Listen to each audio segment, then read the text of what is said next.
Près de La Paz, militaires et policiers lèvent ces barrages routiers qui paralysent la Bolivie.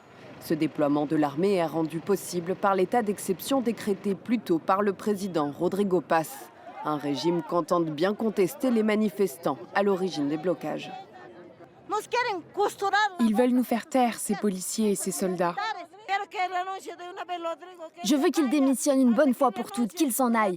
Nous n'allons pas rester tranquilles, nous n'allons pas rester silencieux. Nous allons descendre dans la rue, sortir et le faire savoir.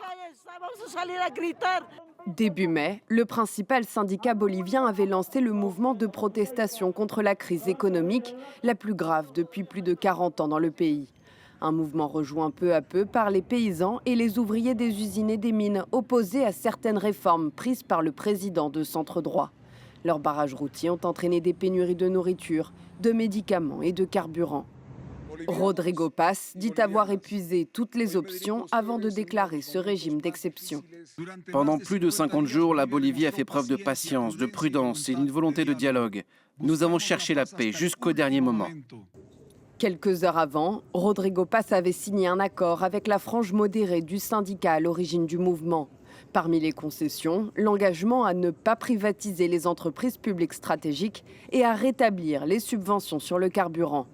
Un accord qui restait contesté par le reste des protestataires, syndicats paysans et communautés indigènes, la partie radicale qui veut toujours poursuivre les blocages.